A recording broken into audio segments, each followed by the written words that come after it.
Okay, we're wrapping up signing day. Doug Lesmerises, Bill Landis, Ari Wasserman in the atrium here at the Woody Hayes Athletic Center. Ohio State signing 25 players on National Signing Day on Wednesday, fourth-ranked class in the country. But Urban Meyer talked a lot about development on Wednesday because they have a lot of guys to develop. They have 16 starters to replace. Last year they played 4 true freshmen out of 25. Urban Meyer said he wants to play 18 out of 25. A, Ari, do we believe him that that will happen? And B, that's a huge change that he's shooting for. What would that tell us about the team?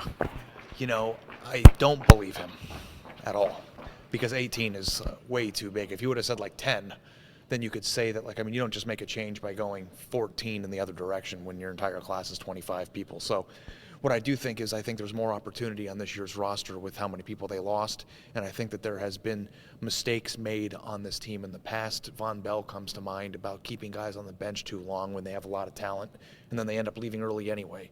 So I like that I heard him say that, hey, we've been reluctant to put people on the young players on the field that have been on the bench, and we can't do that anymore. I don't think that's going to amount to 18 of 25 players playing, but I think it'll be a bigger number than 4 when you combine it with how much space is open. Interesting moment on Wednesday when Ryan Ginn, our pal from Buckeye Sports Bulletin, pointed out to Urban Meyer that they're going to have, I think, 46 players with freshman eligibility on the team this year because they have the 21 guys who redshirted and then 25 freshmen with this class. And Urban Meyer was shocked.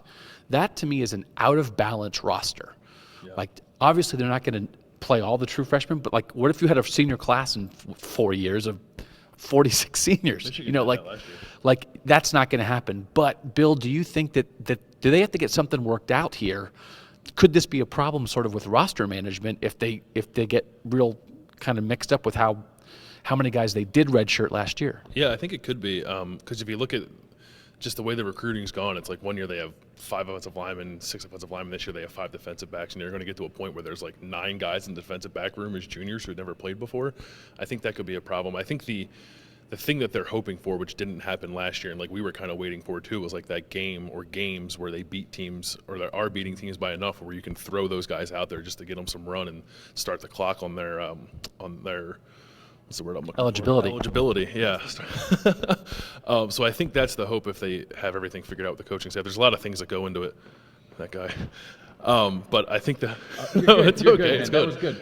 No, it was good. We like real moments. Yeah, we like real life, real recruiting. I think the hope is that they find themselves in some games against what is a more difficult schedule where they can start running up the score and get some of these freshmen in the game and start the clock. But if they don't do that and it turns out like last year where games are closer than they anticipated, then yeah, they're going to have a problem, I think, with managing 45 third-year players in 2 years. The deal here is that they won the national championship. And they came in as the preseason number 1 this past season, and it was all based on this 2013 recruiting class that dominated the roster for 2 years.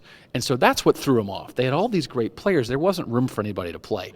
If your biggest problem is that you have too many good players, if the young guys can't get in, that's a great problem to have. It will be interesting if it comes time to pay the piper down the line because of it. And so I do think they want to avoid it, and they've been talking about this for years. I mean, Santonio Holmes redshirted here. He was never going to be here 5 years. He left for the NFL. Anthony Gonzalez was mentioned on Wednesday. We can talk about Eli Apple. We can talk about Darren Lee. Bradley Roby redshirted. Were unbelievable, the guys who redshirted. So, they know it, but they can't make themselves pull the trigger. And here's the other thing. They have some good walk-ons and some good backups, veteran guys who play special teams. Sometimes they don't need those freshmen on special teams either. So I think they have to make themselves pull the trigger. Let's give a quick number, not starting, but playing. When we talk a year from now, and actually the punter, Drew Chrisman, is getting a gray shirt, so it's going to be 24 freshmen.